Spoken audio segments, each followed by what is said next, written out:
மழை தண்ணி பிடிச்சி வச்சாலாவது பருப்பு வேக வைக்கிறதுக்காவது யூஸ் ஆகும். இந்த ஒரு குடம் தண்ணி பிடிக்கிறதுக்குள்ள இங்க மண்ணு எடுக்க முடியல நம்மளால. என்ன பேச்சு பேசுறாளுங்க. இங்க பாரு சஞ்சு, நான் வந்து பேட் அடிப்பேன், நீ வந்து பால் போடணும், புரியுதா? டேய் அண்ணா, நான் பால் போட மாட்டேன். நான் தான் பேட் வச்சிருப்பேன், நீ வந்து பால் போட. நான் அடிக்கேன். சஞ்சு 5 டைம்ஸ் வந்து நீ பால் போடு, நான் அடிக்கிறேன். அதுக்கப்புறமா பால் எட்ட கூட நான் உனக்கு பால் போடுறேன், நீ அடி 5 டைம்ஸ். அப்ப பேட் கொடு. ஃபர்ஸ்ட் 5 டைம்ஸ் நான் அடிக்கிறேன். சஞ்சு சொல்ற பத்தி கேளு, அண்ணா தானே பெரிய பையன், அதனால ஃபர்ஸ்ட் அண்ணா தான் பேட்டிங் பண்ணுவேன். போடா பேட் கொடு. இப்படி சின்ன பசங்க தான் ஃபர்ஸ்ட் பேட்டிங் பண்ணணும். சொல்ற பத்தி என்ன கொஞ்சமாவது கேக்குறே நீ? நான் எதுக்கு உன் பேச்சு கேட்கணும்? ஆரம்பிச்சுதுங்க ரெண்டா. ஸ்கூல் வந்தோன்னா கை கால் கழுவிட்டு புக் எடுத்து படிக்கலாம், அதெல்லாம் கிடையாது. பேட்டை பால் எடுத்து வச்சு நின்னுச்சுங்க பாரு. இங்க பாரு, நீ வந்து பேட்டை தள்ள வச்சுக்க, இந்த பாலை கடிச்சிடுவேன் நானு. ஏய் கடிக்காதடி, கடிச்சா ஓட்டையடி. ஒழுங்கா பேட்டை கொடு. ரெண்டும் என்ன சண்டை போட்டு இருக்குங்க. டேய் ஸ்கூல் வந்தோன்னா கை கால் கழுவிட்டு புக் எடுத்து படிக்கணும் அறிவு இருக்காதா? மா இவன் எனக்கு பேட்டை தர மாட்டேங்கிறாமா விளையாடுறதுக்கு. பாப்பா கிட்ட கொஞ்ச நேரம் கூட பேட்டை விளையாட்டோம். மா ஃபர்ஸ்ட் நான் பேட்டிங் பண்றேம்மா, அவளை 5 டைம்ஸ் பால் போட சொல்லுங்க.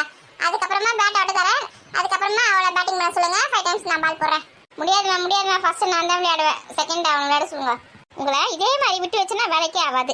ஏற்கனவே மகா கிட்ட சொல்லி தான் வச்சிருக்கேன், உங்க 2 பேருக்கு டியூஷன் எடுக்க சொல்லி. ஒழுங்கா பேக் எடுத்துவாங்க, அங்கே திரும்ப விட்டுட்டு வரேன். மகா டியூஷன் சொல்லி தருவா, ஒழுங்கா அங்கே உட்காந்து படிங்க. ஸ்கூல் வருங்களா 5 மணிக்கு கிளம்பி போனீங்கன்னா கூட 7 மணி வரைக்கும் 2 மணி நேரம் ஒழுங்கா அங்கே உட்காந்து ஹோம்ஒர்க் எழுதுதா படிக்கிறதா பண்ணுங்க. எனக்கு நிறைய வேலை இருக்குது, புரியுதா? உங்ககிட்ட மேய்ச்சிக்கணும், உங்ககிட்ட கத்திக்கணும், உங்களை மேய்ச்சி இருக்க முடியாதனால. அம்மா நாங்கள் வீட்லயே உட்காந்து படிக்கிறோம்மா, டியூஷன்லாம் வேணாம்மா. ஆமாம்மா, டியூஷன்லாம் வேணாம்மா, நாங்கள் வீட்டிலே நல்லா படிக்கிறோம்மா. ஆமாம், ஆள் இருக்கும்போது படிப்பீங்க, ஆள் இப்படி போன பிறகு பேட்டை பால் எடுத்து வச்சு நின்று இருப்பீங்க. உங்ககிட்ட எல்லாம் கற்றுறதுக்கு இங்கே யாருக்கும் தெம்பு கிடையாது. ஒழுங்கா டியூஷன் கிளம்புங்க. மகா நல்லா படிச்சுட்டு சும்மா தான் இருக்கிற வீட்டில். போங்க, சொல்லி தரவா நல்லா. அம்மா ஸ்கூலுக்கு போகிறதுக்கே கஷ்டமா இருக்குதுமா, இல்லை வேறு 2 மணி நேரம் டியூஷன்லாம் உட்காந்துலாம் என்னால் படிக்க முடியாதுமா. நான் தான் ஒழுங்கா ஹோம்ஒர்க்லாம் எழுதுறேன், எல்லாமே படிச்சு எல்லாமே. என்ன எதுக்குமா டியூஷன் சேர்க்க போறீங்க? அது இல்லாமல் மகாவுக்கு வேறு திட்டம். மகாலாம் ஒன்றும் திட்ட மாட்டா, அடிக்கவும் மாட்டா, ஒழுங்கா சொல்லி தருவா. ஒழுங்கா படிச்சு நல்ல பெரிய ஆளாக வளர வேலையை பாருங்க. படிப்பு தான் நமக்குலாம் முக்கியம். படிப்பு இல்லைன்னு வச்சுக்கேன், உங்கள் அப்பா மாதிரி கஷ்டப்பட்டு தான் வேலைக்கு போகணும், போயிட்டு அடிக்கிற வேலைக்கு இல்லை இந்த கூலி வேலைக்கு தான் போகணும். ஒழுங்கா படிச்சுன்னு வச்சுக்கேன், நல்ல பெரிய ஆஃபீஸில் வேலைக்கு போகலாம், ஏசி போட்டிருக்க ரூமில் வேலை செய்யலாம்.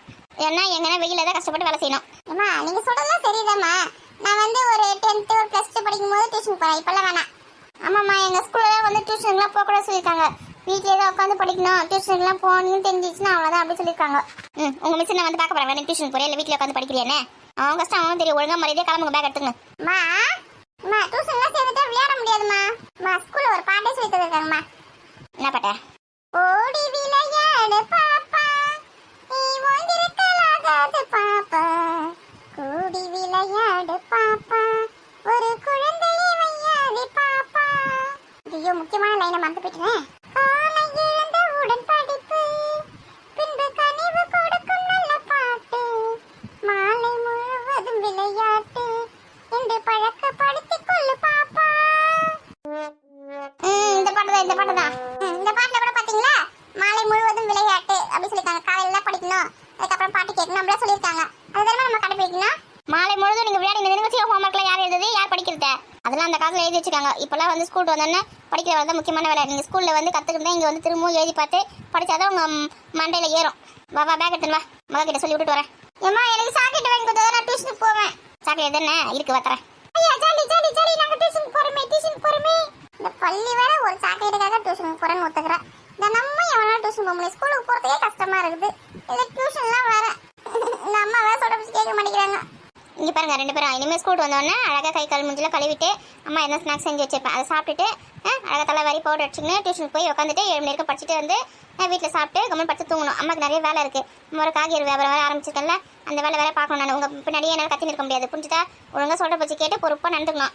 அப்போ தான் அம்மா வந்து உங்களுக்கு பிடிச்சதெல்லாம் வாங்கி தருவேன். அப்படியேம்மா, அம்மா எனக்கு சைக்கிள் வேணுமா, வாங்கி தருவீங்களா? வாங்கி தரேன். ஒரு 2-3 மாதம் போட்டோம், அதுக்கப்புறமா வாங்கி தரேன். நீ வந்து அப்போ வந்து பாப்பா வந்து சைக்கிள் உட்கார வச்சு ஸ்கூல் கூட்டின்னு போயிடுவல. நீ சைக்கிள் வாங்கி கொடுத்தீங்கன்னா கண்டிப்பாக நான் கூட்டின்னு போவோம்மா. மாமா அப்படியே எனக்கும் சைக்கிள் வாங்கி கொடுத்துருங்கம்மா, ஸ்கூலுக்கு போகிறதுக்கு. முதல்ல அண்ணாக்கு வாங்கலாம், அதுக்கப்புறமா உனக்கு வாங்கி தரேன். நீ வந்து இன்னொரு கிளாஸ் 2 கிளாஸ் போனதுக்கப்புறமா தான் சைக்கிள் வாங்கி தரேன். ரொம்ப குட்டி பாப்பாவாக இருக்குல்ல, இப்போ ஃபஸ்ட்டு அண்ணாக்கு வாங்கலாம், அதுக்கப்புறமா உனக்கு வாங்கி தரேன். ஆமா எனக்கும் சைக்கிள் வேணும். நான் இவன் கூடலாம் போக மாட்டேன். இவன் வந்து என்ன ஒழுங்கா வீட்டுன்னு போக மாட்டான், கீழே தள்ளி விட்டுடுவான். அதனால எனக்கு தனியாக சைக்கிள் வாங்கி கொடுங்க. சஞ்சு அம்மா எனக்கு சைக்கிள் வாங்கி தரேன்னு சொல்லிருக்காங்களா, கம்மனு அதையும் கட்டுப்படாத. உன்னை நக்கையை தள்ளாமட்டின்னு போறேன். அவன் ஒரு ரவுண்டு ஓட்ட கூட கேட்ட விட தர மாட்டான். பாப்பாவுக்கு வந்து 2 ரவுண்டு ஓட்டத்துக்கு தரணும், புரியுதா? கொடுத்தோம்மா கண்டிப்பா கொடுத்தோம்மா. சரி வாங்க, மறு டியூஷன் எடுத்து விட்டுட்டு வரேன். தாய் என்று ஒரு தெய்வம் வீட்டோட இருக்கு, நீ தனியா கோவில் தலம் அலைவது எதுக்கு? அம்மாவின் பாதத்தில் கற்பூரம் கொளுத்து, நீ ஆனந்த கண்ணீரில் அபிஷேகம் நடத்து.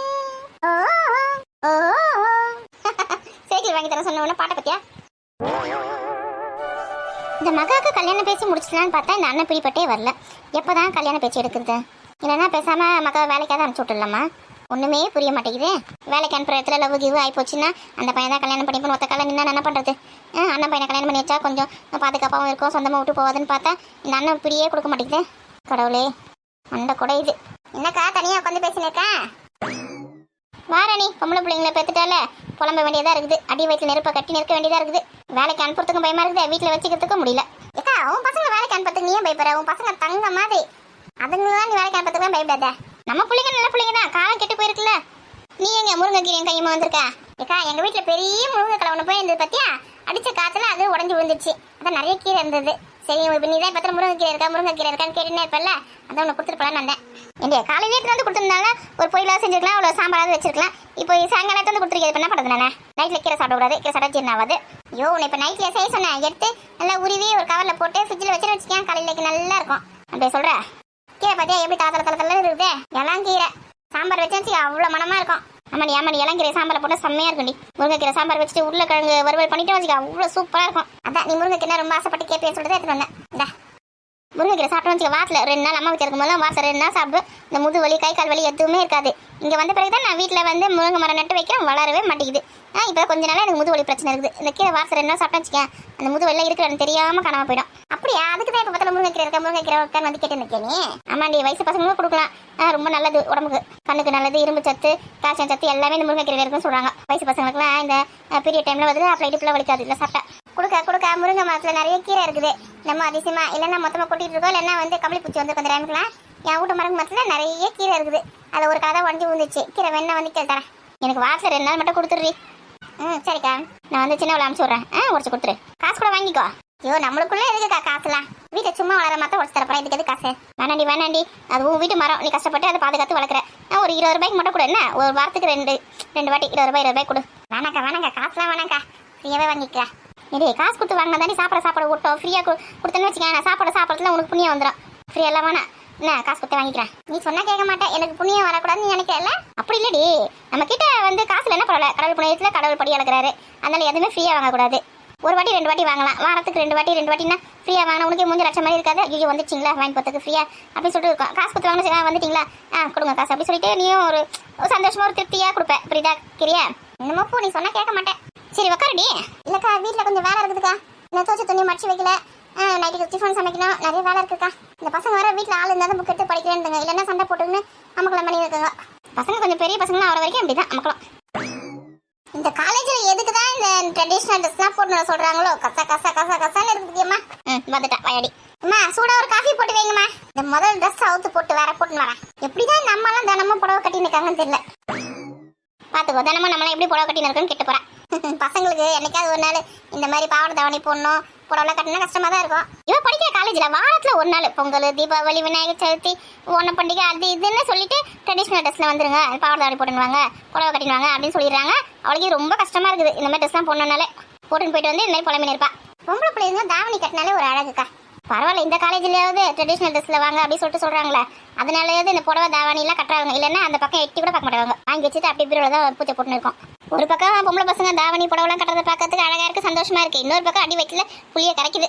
ஏன்க்கா? ஆமாம், வயசாகுதுல, கல்யாணம் பண்ணணும், அதுக்கப்புறமா பேரம்பேத்திலாம் எடுக்கணும், எவ்வளோ வேலை இருக்குது. ஆமாம்ல, பொம்பளை பசங்களுக்கு 27 வயசு ஆச்சுனால கல்யாணம் பண்ணி வச்சிடணும். பெரியவளையாவது கல்யாணம் பண்ணிக்க சொன்னால் நான் வேலைக்கு போனோமா 2 வருஷம் கழிச்சியாவது கல்யாணம் பண்ணிக்கிறேன் அப்படி இப்படி ஏதாவது ஒன்று சொல்லுவா. சின்ன வயசுல பார்த்தியா, நான் கல்யாணமே பண்ணிக்க மாட்டேமா, கடைசி வரைக்கும் உங்கள் கூட தான் இருப்பேன் அப்படின்னு சொல்லி சுற்றின்னு வந்துருக்கா. இது நல்ல கதையா இருக்கே. கல்யாணம் பண்ணிக்காம அம்மா வீட்டிலே இருக்க போறாளாமா? ஆமாம், கல்யாணம் பண்ணிக்காம என் கூடயே இருந்து அவசரம் எடுக்க போகலாம். நான் கூட அப்படிதான் சொல்லியிருந்தேன், கல்யாணமே பண்ணிக்க மாட்டேன்னு சொல்லிட்டு. அதுக்கப்புறமா கல்யாணம் பண்ணி வச்சாங்க. 2 குழந்தை குட்டின்னு வாழல. அதெல்லாம் கல்யாணம் பண்ணி வச்சா சரியா போயிடும். ஏக்கா பெரியவளுக்கு மகாக்கு எங்கன்னா மாப்பிள்ளை பார்க்க வேண்டியதானே? அதான் காலேஜ் முடிச்சிட்டால. அவள் வேலைக்கு போகிறேன்னு சொல்லியிருக்கா. 2 வருஷம் வேலைக்கு போயிட்டு அதுக்கப்புறம் தான் நான் கல்யாணம் பண்ணி போனேன். இருக்கட்டும்க்கா, வேலைக்கு போட்டோம், நல்ல வேலை கட்டிச்சுன்னா போட்டோம். அது வரைக்கும் நீ மாப்பிள்ளை பார்க்குற வேலையெல்லாம் பார்த்துன்னு வச்சுக்க, அது அப்படியே டைம் ஓடி போயிடும். இப்படிலேருந்து பார்க்க ஆரம்பி. ஏடி, நான் தனியாக வெளியில் போய் மாப்பிள்ளை பார்க்கணும் அவசியமே இல்லடி, அண்ணன் பையனே இருக்கிறான். அப்புறம் நான் பேசி முடிச்சிட வேண்டியது தானே? அதான் இப்போ ஊருக்கு போனல எங்கள் அண்ணன் வீட்டுக்கு பேசலாம் தான் நானும் எவ்வளோ முயற்சி பண்ணேன். அதுக்கான கரெக்டான டைம் எனக்கு அமையவே இல்லை. ஐயோ, கரெக்டான டைம் அமையலன்னா எப்படி? அது சொந்தத்தில் இருக்கும்போது எதுக்கு விட்டு தர? உங்கள் அண்ணன் தானே பேச வேண்டியது. நீ இதுக்கு தயங்கி நின்று வந்திருக்கா?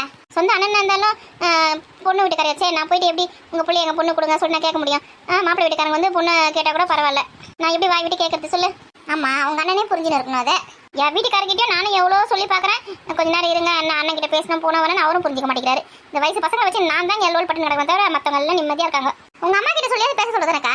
சொல்லிட்டு தான் வந்திருக்கேன், பேசிட்டா இல்லையான்னு தெரியல. எங்க அன்னைக்கு வேற அவங்க அண்ணன் கூட தான் கல்யாணம் பண்ணி வைக்கணும் பிள்ளைக்கு அப்படின்னு நினைச்சுன்னு இருக்குது. அது என்ன பண்ண போதோ எது பண்ண போதோ எனக்கு பயமா இருக்கு. உங்க அன்னைக்கு வேற ஒரு அண்ணன் பொண்ணு இருக்கா? ஆமா, அதை நினைச்சாதான் திக்கு திக்குந்து. எங்க அண்ணி வேற என் அண்ணன் பொண்ணு தான் கல்யாணம் பண்ணி வைக்கணும் என் பிள்ளைக்கு அப்படின்னு சொல்லி விட்டு அப்படியே நினைச்சு நான் என்ன பண்ணுவேன் சொல்லு? கஷ்டம் தான்க்கா.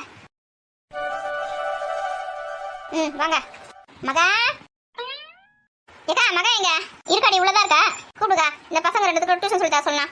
ஏன் ரதியா பசங்க வீட்டுல படிக்க மாட்டேதா? எங்க ரெண்டுத்துக்கும் சண்டை போறதுக்கு நேரம் சரியா இருக்குது. எங்க புக் எடுத்து படிக்கிறது? வீட்டுல இருந்தா ரெண்டுத்துக்கும் அடியில் தடியில் தான். இது ரெண்டுத்துக்கும் பஞ்சாயத்து பண்றதுக்கு நேரம் சரியா இருக்குது. அதான் பார்த்தேன் இதுங்க இனிமேல் வீட்டுல வச்சிருந்தா வேலைக்கு ஆகாது சொல்லிட்டு மகா தான் நல்லா படிச்சுட்டு இருக்கல டியூஷன் சொல்லி தர சொல்ல வேண்டியதான். அதை எடுத்து வந்துக்கிறேன். ஏக்கா மகாவை கூப்பிடுக்கா. இந்த கூப்பிடுறேன் மகா. சித்தி கூப்பிடா பாரு வாங்க. ஏக்கா முக்கியமா உங்ககிட்ட ஒரு விஷயம் சொல்லணும்க்கா. சொல்லுடி. இந்த பசங்க வந்து படிக்கலன்னு வச்சுக்க மகா படிக்க சொல்லு. புரியுதா? ரெண்டு பேரும் செல்லம் கொஞ்சம் உட்காந்து இருக்காதீங்க. ஏமா என்ன படிக்கலாம் யாராவது அடிக்கதான் செய்வாங்க. நீ ஒழுங்கா படிக்கணும் புரியுதா? மகா கிட்ட சொல்லி தான் போவ அடிக்க சொல்லி. அவ நீ ஒழுங்கா படிக்கலாம் கண்டிப்பா படிப்பா. அப்ப சஞ்சீவை அடிக்க சொல்லுங்க ஒழுங்கா படிக்கலன்னா. டேய் நானும் ஒழுங்கா தானே படிப்பேன், நீ தானே ஒழுங்கா படிக்க மாட்டேன். சஞ்சீனா ஒழுங்கா தான் படிப்பா, நீ முதல்ல ஒழுங்கா படி. உன் பசங்க டியூஷனுக்கு தந்து விடுறதுன்னு மகா நல்லா சொல்லி தருவா. அதான் நானும் யோசிச்சிருக்கேன். ரெண்டும் வீட்டுல சண்டை போட்டுன்னு தான் இருக்குதுங்க. எடுத்துன்னு வந்து இங்க விட போறேன். இங்கே ஒழுங்கா படிக்குங்க. எவ்வளோ செலவு பண்ணிட்டு போறோம். டியூஷன் ஃபீஸ் கட்டி இதுங்க டியூஷன் அமிச்சு வச்சுக்க நம்ம கொஞ்சம் நிம்மதியா இருக்கலாம், நல்லா படிக்கவும் செய்யுங்க. அப்புறம் ஸ்கூல்ல கூப்பிட்டு பசங்க சரியா படிக்கல ஹோம்ஒர்க் எழுதலாம் நம்ம திட்ட மாட்டாங்க. நம்ம படிச்சிருந்தா கூட பரவாயில்ல, இங்கிலீஷ்ல பசங்களை சொல்லி தரலாம். நம்ம தான் ஒன்றும் படிக்கலையா? நான் படிச்சிருக்கேன் எட்டாவது வரைக்கும். ஆனா பசங்களுக்கு எல்லாம் சொல்லி தர முடியல, கஷ்டமா இருக்குது. இந்த கணக்கு எனக்குலாம் சொல்லி தரணும்னா நான் தமிழ் என்ன சொல்லி தந்துருவேன். எனக்கு வந்து இந்த இங்கிலீஷ் கணக்கு தான் வர மாட்டேங்குது. அது இல்லாம எனக்கு கொஞ்சம் வேலை இருக்குது. இப்போ உட்காந்து எதுவுமே சொல்லி தர முடியாது. அதனால மக்கா கிட்ட எடுத்து வந்து விட்டு போறேன். என் வீட்டில் இருக்க ரெண்டுத்தையும் எடுத்துட்டு வரேன் நானே. ஏக்கா பாத்துக்கோ மகா வந்து வீட்டுல இருந்தே இனிமே உனக்கு சம்பாதிச்சு தரப்போறா. இந்த டியூஷன் ஃபீஸ்ல எதுக்கிட்டே ஃப்ரீயாவே சொல்லி தரவா. படிச்சு சும்மா தானே இருக்கா வீட்டுல? இப்போ முன்னெல்லாம் வச்சு என்ன பண்றது தெரியல. முன்னெல்லாம் என்ன பண்றதுன்னு எனக்கு ஒன்றும் புரியல. ஏக்கா என்னதான் தெரிஞ்சவங்களா இருந்தாலும் ஃப்ரீயெல்லாம் டியூஷன் சொல்லி தரக்கூடாதுக்கா. காசு வாங்கி டியூஷன் சொல்லி கொடுத்தாதான் படிக்கிற பசங்களுக்கு ஒரு பயம் இருக்கும், சொல்லி தரவங்களுக்கும் ஒரு பயம் இருக்கும். நம்ம காசு வாங்கியிருக்கோம் ஒழுங்கா சொல்லி தரணும் அப்படின்னு சொல்லிட்டு பசங்களுக்கும் வந்து நம்ம அம்மாவுக்கு ஃபீஸ் கட்டியிருக்காங்களே ஒழுங்கா படிக்கணும் அதுங்களுக்கு ஒரு பயம் இருக்கும். ஏன்டி இந்த மாதிரி பண்றீங்க? ஏக்கா வீட்டுல எந்த சொல்லி தரட்டும் 4 காசு வரட்டும் பணம் வருது அப்படி பார்க்கணும் இல்லாம ஏன் அப்படி மக்கா இருக்குன்னு தெரியல. இப்படின்னா 2 குழந்தைங்க இப்படி நீ கரையாத்த புரியும். ஒரு 500 ரூபாய் ஃபீஸ் கொடுத்தா கூட ஒரு 4 பசங்களுக்கு 2000 ரூபாய் வருது இல்ல? அப்படி இப்படி பசங்க சேர்ந்துருங்க. ஒரு 20 பசங்க சேர்ந்தா கூட பாத்துக்க உனக்கு எவ்வளவு காசு கிடைக்கும்னு. அது போய் வேணான்னு சொல்றேன். நான் கூட எனக்கு தெரிஞ்சவங்க கிட்ட சொல்றேன் பசங்களை எடுத்து வந்து விடுவாங்க டியூஷனுக்கு. இந்த கீதா பெரிய பொண்ணு கூட எடுத்து வந்து விடுவாங்க. பசங்க நல்லா படிச்சிருக்கல 2 பசங்க இருக்குது. காலேஜ் போயிட்டு கூட சின்னவங்க கூட சொல்லி தருவாள். சின்னவங்க சொல்லி தருவா. அப்ப தெரிஞ்சவங்க கிட்ட சொல்றோம் பசங்க டியூஷன் எடுத்து வந்து விடுவாங்க. நம்ம ஊர்ல வேற எங்க டியூஷன் சொல்லி தரலக்கா. நம்ம ஊர்ல இருந்து எல்லா பசங்க பக்கத்து ஊருக்கு போதுங்க. நைட்டு திரும்பி வரும்போது லேட் ஆகி போகுது சொல்லின்னு இருக்காங்க எல்லாரும். பெரிய பசங்க சைக்கிள் எடுத்துன்னு போயிட்டு வந்துருதுங்க. நம்ம சின்ன சின்ன பசங்க எங்க போறது? பக்கத்து ஊருக்கு எடுத்துன்னு விட்டு வர முடியுமா நம்மளால? அதான் நானும் பார்த்தேன். மகா டியூஷன் சொல்லி கொடுத்தா பசங்க எங்கேயே வருமே சொல்லிட்டு. மா கூப்பிட்டீங்களாம்மா? டேய் சித்தி தண்ணி கூப்பிட்டானே. மகா சதீஷ்க்கு சஞ்சீவ்க்கு டியூஷன் சொல்லி கொடுமா. ஏன் என்னாச்சு? வீட்டுல ஒழுங்கா தானே படிச்சுட்டு இருந்தாங்க 2 பேரும். எங்க படிக்குதுங்க? 2 சண்டை போட்டு அடிச்சுன்னு பரவத்துக்கே கரெக்டா இருக்குது. சித்தி இங்க வந்தாலும் 2 பேரும் விளையாடிட்டு தான் இருப்பாங்க, படிக்கவே மாட்டாங்க. இங்க வந்து விளையாட செய்வீங்க 2 பேரும்? இல்லம்மா நான் படிக்கிறேம்மா. இங்க வந்து ஆட்டம் போட்டு விளையாடி சண்டை போட்டு இருந்தீங்கன்னு வச்சுக்கேன் அவ்வளவுதான் 2 பேரும் பட்டே அடிச்சு வீங்க வச்சிருவேன். ஏமா படிக்கிறேம்மா. மகா நீ பயப்படாத, 2 பேரும் ஒழுங்கா படிப்பாங்க. படிக்கிறேன் வச்சுக்கோ, கொம்பு ஒன்று வச்சுக்கோ, நல்லா சாத்து 2 பேரையும். என்ன சதீஷ் சாத்தி இல்லாம? ஏக்கா நீ வேற சும்மா இருக்கா? நான் படிக்கிறேன் ஒழுங்கா. மகா என் பசங்களையும் அனுப்பிச்சு வருவேன். 2 பேருக்கும் டியூஷன் எடு மகா. அத்தை உங்க பசங்கன்னா பிரச்சனை இல்லை, அவங்களாம் ஆட்டெல்லாம் போட மாட்டாங்க, அம்மாக்கெல்லாம் பண்ண மாட்டாங்க. சந்தீஷும் சஞ்சு பார்த்தா எனக்கு பயமா இருக்கு. பாத்துக்கோ உங்க 2 பேரையும் பார்த்து அவ பயப்படுறா. அந்த அளவுக்கு பயம் புத்தி வச்சிருக்கீங்க 2 பேரும். மகா நீ ஒன்றும் பயப்படாத. சதீஷ் சஞ்சய் சொல்ற வச்சு கேட்பாங்க. ஸ்கூல்ல கொடுக்குற ஹோம்ஒர்க்லாம் எழுத சொல்லு. அன்னைக்கு யாத்திரை பார்த்தெல்லாம் படிக்க சொல்லு, அது போதும். இவங்க 2 பேரும் அதை பண்ணாலே போதும். சரிங்க சித்தி நான் பாத்துக்கிறேன். சரிக்கா நான் போய் பசங்களை போய் கூட்டிட்டு வரேன். அதுவும் என்னென்ன சண்டை போட்டு அம்மா கிளம்பி இருந்தா இருக்குங்க. தர புக் எடுத்து ஒரு இடத்துக்கு படிச்சிருக்காதுங்க. அதில் ஸ்கூல் கிளம்பும் போது தான் ஹோம்ஒர்க் எழுத உட்காந்து எழுதி இருக்குங்க. பாதி எழுதுங்க ஸ்கூல்ல போய் அடி வாங்கி இருக்காங்க. மிஸ் அங்கே ஃபோன் பண்ணி உங்க பசங்க ஹோம்ஒர்க் எழுதல சொல்லி என்ன திட்டின்னு இருக்காங்க தரமும். இப்போ இழுத்து வந்து விடுறேன் நினைக்கிறேன். இங்கே இப்போ 2 பேருக்கும் சொல்லிக்கிறேன். அதுக்கப்புறம் டியூஷன் சொல்லி கொடுக்கும்போது பசங்க திட்டுச்சுங்க பசங்க அடிச்சிச்சுங்க அப்படின்னு சொல்லிட்டு வரக்கூடாது புரியுதா? டியூஷன் சொல்லி கொடுக்கும்போது கொஞ்சம் கண்டிஷனாக இருந்தால் தான் பசங்க ஒழுங்காக படிக்குங்க. அப்புறம் பசங்களை வந்து மகா அடிச்சிட்டா வாணி அடிச்சிட்டா சொல்லிட்டு எடுத்து சண்டைக்கு வரக்கூடாது. முன்னாடி உங்ககிட்ட சொல்றேன். ஏக்கா நாங்களே பசங்க அடி தானே சொல்றேன், படிக்கிறதுனா அடி யார் வேணான்னு சொன்னது? அம்மா சொல்ற பேச்சு கேட்கலாம் பொம்பட்டு மேட்டு நான் சாத்துன்றேன். எங்களுக்கு தான் அடங்க மாட்டேங்குதுங்க, உனக்காக அடங்கட்டான். ஏன்னா மகா கூட வாயில பொறுமையா பேசிடுவா, வாணி இருக்கா பத்தியா பட்டு அடிச்சிடுவா. அதுதான் முன்னாடியே சொல்றேன் உங்ககிட்ட அடிச்சிட்டாங்க சண்டைக்குலாம் வரக்கூடாது. சின்ன பசங்க என்ன அடிக்க போறாங்க? ஃபீஸ் வந்து கரெக்டாக 5ஆம் தேதியெல்லாம் கொடுத்துருங்க. ரொம்ப நாளைக்கு எழுதுன்னு போவாதீங்க. 10ஆம் தேதி 15ஆம் தேதி 5ஆம் தேதி கரெக்டாக கொடுத்துட்டீங்கன்னா தான் கொஞ்சம் எனக்கு கொஞ்சம் ஈஸியாக இருக்கும். குழு காசுல கட்ட வேண்டியது. ராணி கேட்டீங்க இவ்வளோ நேரம் டியூஷன் ஃபீஸ் வேணா நான் ஃப்ரீயாக சொல்லி தரோம். எது காசு கீசுன்னு சொல்லிட்டு பார்த்தியா 5ஆம் தேதி கரெக்டாக கொடுத்துடணுமா? அதெல்லாம் கரெக்டாக கொடுத்துட்றேன். எங்கள் பசங்க படிச்சா போதும் எங்களுக்கு. சரி பரவாயில்ல, பசங்க படிக்க வச்சதுக்கு வீட்டில் இருந்து சம்பாதிக்க ஆரம்பிக்க போதுங்க. இன்னும் 4-5 பசங்க என்ன சொல்லுங்கடி. சொல்றேன்க்கா. என் வீட்டில் இருக்கிற 2ங்களும் அவ காலேஜ் போயிட்டு வந்த பிறகு சின்ன காலேஜ் போயிட்டு வந்த பிறகு 2 சண்டை போட்டு நடிச்சு பண்ணிட்டு தான் இருக்குங்க. இப்போ அதுங்களுக்கு ஒரு வேலை வந்துச்சுல பொறுப்பாக நடந்துக்குங்க. சதீஷ் சஞ்சு வாங்க படிக்கலாம். ஐயோ கூப்பிடுறாங்களே. அக்கா நான் கொஞ்ச நேரம் மட்டும் விளையாடிட்டு வரட்டுமா? சித்தி பார்த்தீங்களா? இங்க பாரு மகா, 5 மணிலேருந்து 7 மணி வரைக்கும் 2 மணி நேரம் டியூஷன் சொல்லிக்கிட்டா போதும். அதுக்கப்புறம் வந்து சாப்பிட்டு கீப்பிட்டு கொஞ்ச நேரம் ரெஸ்ட் எடுத்துட்டு அதுக்கப்புறம் தூங்கட்டான். ஸ்கூல் 4 மணிக்கெல்லாம் விட்டுறாங்க. நாளை காலைக்கு வீட்டுக்கு வந்தா கூட கை கால் மூஞ்சிலாம் கழுவிட்டு ஸ்நாக்ஸ் ஏதாவது சாப்பிட்டுட்டு கொஞ்ச நேரம் விளையாடிட்டு 5 மணிக்கு டான் டியூஷனுக்கு வந்துருவாங்க. நீ ரெடியா இரு. அப்படி 5 நிமிஷம் லேட் ஆச்சுன்னா வச்சுக்கேன், கும்பிட்டு நல்லா சாப்பிட்டு 2 பையன். தாய் கிழவி எங்கன்னா கொஞ்ச நேரம் சும்மா இருக்கா? இங்க 2 பேரும் அடிக்கி வாங்கி வைக்கிறதுலயே குடியா இருக்குதுமா. சரி சித்தி.